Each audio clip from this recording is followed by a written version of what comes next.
कमलेश जी से। आइए।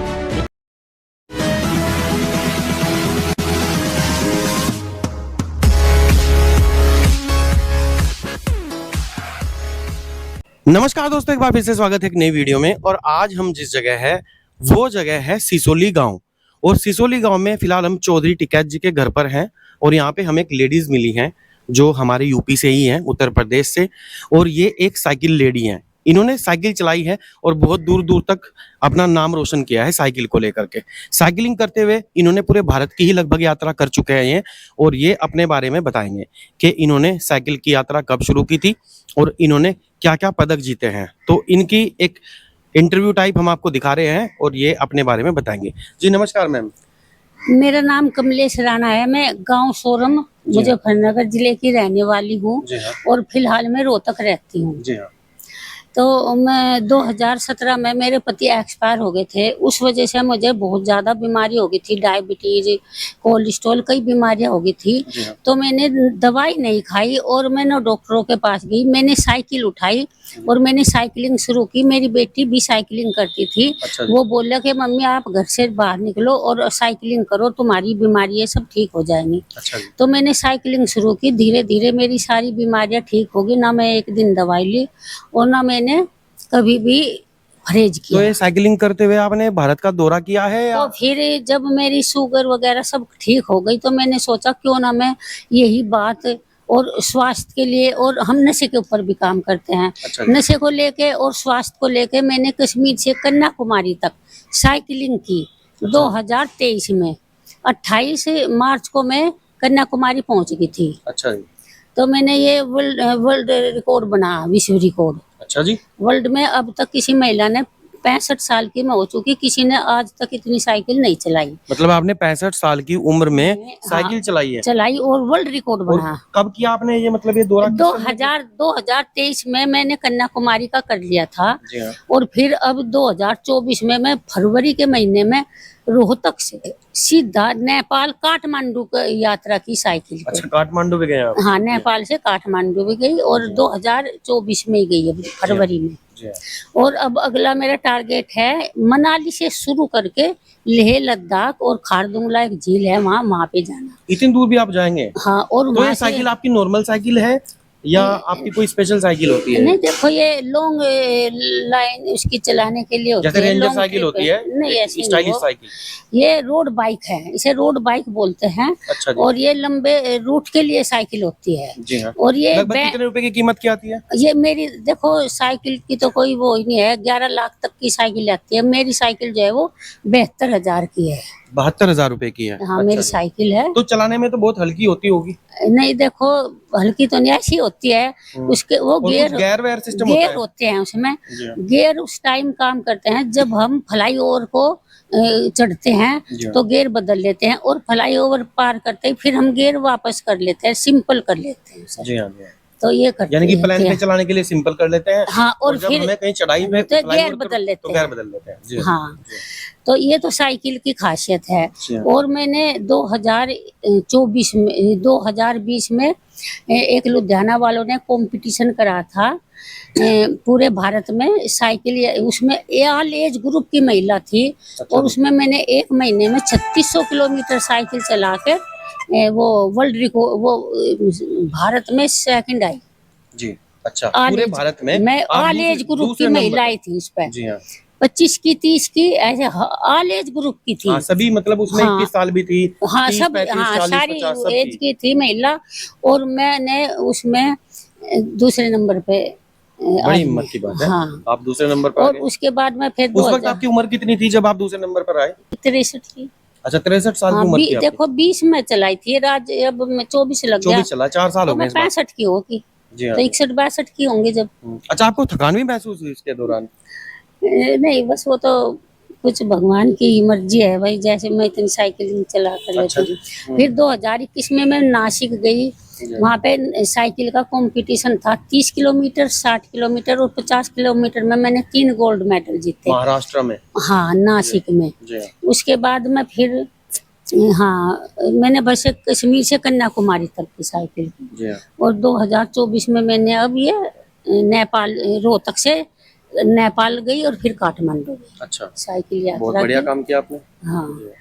तो आपको फिलहाल ये जो आपने इतनी ज्यादा साइकिल चलाई है और आपने इतनी दूर दूर तक मतलब आप साइकिल पे गए हो, तो अभी सरकार ने भी सम्मानित किया आपको? देखो अब तक सरकार ने मुझे सम्मानित नहीं किया।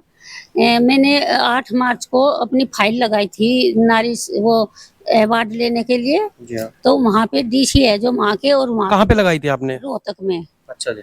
कि रोहतक ही रहती हूँ ना, तो वहीं की है। जी। और जब मैं कश्मीर से कन्याकुमारी साइकिलिंग कर रही थी, तो मैं जब बॉम्बे पहुंची तो मैं बॉम्बे कपिल शर्मा के शो में भी गई, और अच्छा, कपिल शर्मा के शो में भी गए हो? ने भी मुझे सम्मानित किया। आप कौन से एपिसोड में थे उनके? उनके मैं थी दिसंबर में थी, 22 दिसंबर, वो 10 दिसंबर को आया था 2022 में। 10 दिसंबर को 2022 को 10 दिसंबर में एक एपिसोड आया था जिसमें कपिल शर्मा शो के, तो उसमें ये मैडम थी, ये आंटी जी थी वहाँ। वो मेरे पास फिलहाल वीडियो भी है। अच्छा, वो वीडियो भी है, वो वीडियो हमें दे देना, हम दिखा देंगे चैनल पे अपने। जी हाँ, तो मैं उसमें भी गई थी। फिर मैंने आने के बाद यहाँ पे फाइल लगाई, तो मेरी फाइल यहीं हरियाणा रोहतक की डीसी ऑफिस में वो दबा ली, अच्छा, रोक दी गई यानी कि? रोक दी गई। अच्छा। और 2010 में मैं मलेशिया गई थी, 1500 मीटर की रेस में एशिया में मैं सेकंड आई थी। अच्छा और जी। जब मैं यहाँ पे भूपेंद्र हुड्डा का राज था, जी हाँ। तो मैंने वहाँ पे उन्हें बोला, मेरे वर्ल्ड चैंपियनशिप के लिए चयन हो गया था, जी। तो मैंने उन्हें बोला कि मैं मेडल लेके आई एशिया में, मुझे मेरा वो कुछ करो। तो उन्होंने कुछ नहीं किया और ये बोल दिया कि ये तो दूसरी स्टेट की है, हम इसका नहीं करेंगे, हम तो अपनी जो महिला है यहाँ की उन्हें देंगे। नहीं, आपका आधार कार्ड, आपका एड्रेस वगैरह तो सब कुछ आपका वहीं का वहीं ही का ही है। है ना, तो दूसरे 4 साल तो आप अलग कैसे हो गए? हाँ, तो वो तो मानते हैं ना, वो तो अभी मानते हैं। अब भी बताऊं तो 8 मार्च को मैंने अपनी फाइल लगाई, वो मेरी फाइल वहाँ की वहीं दबा दी। इसमें सरकार का कोई दोष नहीं, बीजेपी सरकार का, कि उन तक पता नहीं। ये जो ये अधिकारी हैं, ये हुड्डा टाइम के ही लगे हुए हैं, अच्छा अच्छा। उसी के टाइम में लगे थे ये, और उन्होंने ही वो मेरी फाइल दबाई। यानी कि आपको अधिकारी लोगों ने आपकी फाइल को हाँ, रोका है। अधिकारी लोगों ने, इसमें राजनीति का कोई काम नहीं, मतलब ही नहीं उनका तो। हाँ, तो अभी क्या चाहते हैं आप? अब मैं चाहती हूँ कि जब वो यहाँ पे अभी विनेश फोगाट का ये कह रहे हैं कि हम मान सम्मान करने के लिए जो 17 तारीख को 17 तारीख को आने हैं, तो मैं चाहती हूँ कि उसके साथ मेरा भी सम्मान होना चाहिए, क्यों मैं यहाँ की बेटी हूँ, सही बात है। यहाँ की लड़की हूँ, और बालियान ही खाप की हूँ। जी हाँ। और बालियान ही ये मेरे भाई हैं राकेश और ये नरेश। जी हाँ। तो मैं चाहती हूँ कि भाई मेरा यहाँ पे मान सम्मान हो, वहाँ पे हरियाणा में नहीं किया तो यहाँ पे तो हो, मेरा गढ़ हाँ, है। सही बात है, जब आप यूपी से हैं वह तो सही मायने में आपका वहाँ सम्मान होना चाहिए, क्योंकि आप वहीं पे रहते हो। हाँ, आप नाम हरियाणा भी के ही वहीं का नागरिक किया। हो, और हरियाणा हाँ। में ही आपकी शादी हो चुकी है। नहीं, शादी तो यही। अच्छा, शादी यहाँ पे हुई है। वहाँ पे सर्विस करते थे। अच्छा, मैं यहाँ पे सर्विस करते हो। हाँ, वो करते थे। अब हाँ। तो खैर, एक बार सरकार को इसके बारे में, अगर ये वीडियो वहां तक पहुंच रही है, तो एक बार गवर्नमेंट को देखना चाहिए कि हाँ, ये समस्या इनको जो आ रही है अभी इस एज में, और जबकि इन्होंने बहुत बढ़िया काम किया है, राष्ट्र के लिए सम्मान का काम किया है, देश के लिए सम्मान का काम किया है, और इन्होंने अपने साथ साथ अपने देश का नाम भी रोशन किया है, देश की बेटी। और इस उम्र में ये अभी अपने सम्मान के लिए ये अप्लाई करती हैं, लेकिन इनकी फाइल को रोक दिया जाता है। तो एक बार उन अधिकारियों को भी, मतलब सरकार को, उनके खिलाफ भी कुछ या उनके अगेंस्ट कुछ देखना चाहिए कि इनकी फाइल क्यों रुकी है, क्या कारण है, और उसके पीछे जो सॉल्यूशन है उसकी तरफ जाना चाहिए, ताकि इनका जो सम्मान है वो इनको मिल सके, और इनका जो उचित जो सम्मान बैठता है वो मिले। ऐसा ही है ना मैम? जी जी हाँ। और क्या कहना चाहेंगे बस, और तो अभी यही यूथ को? क्या कहना चाहेंगे, जैसे आप 65 साल की उम्र में साइकिलिंग कर रहे हो, बहुत दूर दूर जा रहे हो, और आजकल तो देखो, बच्चों में इतनी जो हिम्मत नहीं बच्चे हैं, आज के बच्चे हैं जो ये ज्यादा नशे की तरफ दौड़ रहे हैं। जी हाँ। ये ना तो कोई हमारे यूपी में देखो, ओलंपिक में एक भी खिलाड़ी नहीं गया। जी हाँ। मुझे इस बात का बहुत दुख है कि हरियाणा छोटी सी स्टेट है और इतने मेडल लेके आते हैं, और मेरी यूपी इतनी बड़ी है और उसमें एक भी खिलाड़ी नहीं है, एक भी मेडल नहीं लाते। और मैं भी देखो यूपी की हूँ, यहीं की हूँ, और मैं भी इस उम्र में इतना काम कर रही हूँ। तो मैं ये कहूँगी कि वो भी ओलंपिक में जाए, खेलों की तरफ ध्यान दे, नशे की तरफ मत जाए। सही बात है। यानी कि इनका कहने का अर्थ यह है कि ज़्यादातर हरियाणा से ही पहलवान हैं और हरियाणा के ही ज़्यादातर खिलाड़ी हैं, और जितने भी लोग उन्होंने नाम रोशन किया है वो ज़्यादातर हरियाणा के लोगों ने किया है। लेकिन मैम ये कह रहे हैं कि यूपी के जो लोग हैं, चलो जो जिन्होंने सम्मान दिया है, लिया है, वो एक अलग चीज़ है। यूपी में भी होंगे ऐसे बहुत सारे लोग जिन्होंने सम्मान लिया है, लेकिन ज़्यादातर लोग हरियाणा से या किसी दूसरे स्टेट से आते हैं। तो मैम उनके बारे में कह रही हैं कि उनको भी अपने बारे में सोचना चाहिए और सम्मान लेना चाहिए, अपने राज्य का नाम भी रोशन करना चाहिए और अपने देश का नाम भी रोशन करना चाहिए, और इसके साथ-साथ नशे से दूर रहना चाहिए। जी, जी, आप क्या कहना चाहेंगे अंकल जी? नारी सशक्तिकरण का मामला यह है पूरे भारत का है, और पूरे भारत में ये प्रांतवाद और राज्यवाद नहीं होना चाहिए। जो मेहनत करे उसको उस मेहनत का फल उसे मिलना चाहिए। और जैसे इस उम्र में इतने साहस से रात को जो है, रात को भी साइकिल चलाई, दिन में भी चलाई, एक अकेले अकेले कोई सहयोग नहीं। रास्ते में किसी तो पूछ लिया होटल है क्या कहीं, वहां टिक गई, तो अकेली चली। एक बार चोट भी लग गई, आगे अंधेरे में दिखा नहीं, सड़क जो है फूट रही थी, वहां चोट भी लगी।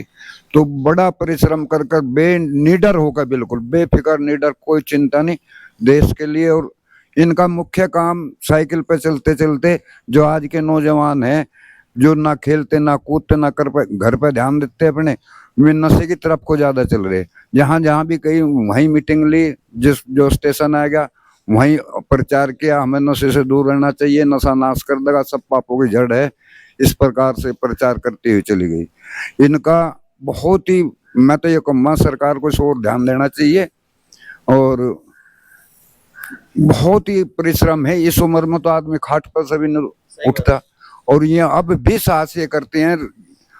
अब भी तो मतलब 65 साल की इनकी 65 ईयर्स की उम्र है, लेकिन कभी भी हिर्राई नहीं है, और कभी भी कोई दुख, बहुत दुख सहन करे, बहुत ही दुख सहन करे।